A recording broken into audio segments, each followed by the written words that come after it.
সংসদের বাইরে কেন্দ্রীয় বাজেট নিয়ে বক্তব্য রাখলেন সর্বভারতীয় তৃণমূল কংগ্রেসের সাধারণ সম্পাদক অভিষেক বন্দ্যোপাধ্যায়। যখন বাংলা থেকে 18 জন বিজেপির সাংসদ নির্বাচিত হয়েছিলেন তখনও বাংলা কিছুই পায়নি।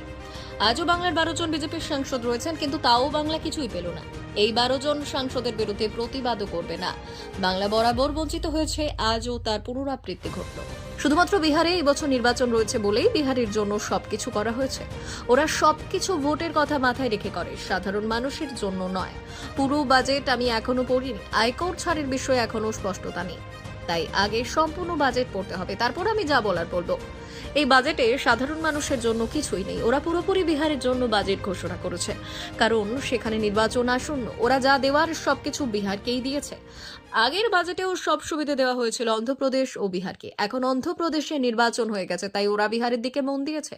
বিজেপি সরকার আসার পর থেকে বাংলা কিছুই পায়নি। এবারের বাজেটেও সেই একই ঘটনা ঘটেছে। এটা অত্যন্ত দুর্ভাগ্যজনক। বাংলা যখন 18টা সাংসদ জিতিয়ে পাঠিয়েছিল তখনও বাংলাকে কিছু দেয়নি। আজও বিজেপির 12টা সাংসদ রয়েছে, বাংলাকে কিচ্ছু দেওয়া হয়নি। এবং এই যে 12 জন সাংসদ রয়েছে কেউ কোনোদিন প্রতিবাদও করবে না। বাংলা দীর্ঘদিন ধরে বঞ্চিত, আজও বঞ্চিত। বাংলার জন্য কিচ্ছু নেই। 2025 সালে এই বছর নভেম্বর মাসে যেহেতু বিহারে নির্বাচন আছে, বিহারের জন্যই সব কিছু করা হয়েছে। এটা তো নির্বাচনকে মাথায় রেখে করে, সাধারণ গরিব মানুষের জন্য তো কিছু করে না। মিডল ক্লাস আমাকে পুরোটা পড়তে হবে।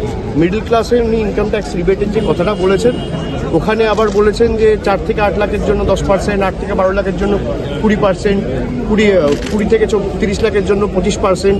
একটা অস্পষ্ট জায়গা রয়েছে, আমাকে পড়তে হবে, তারপর আমার যা বলার আমি বলবো।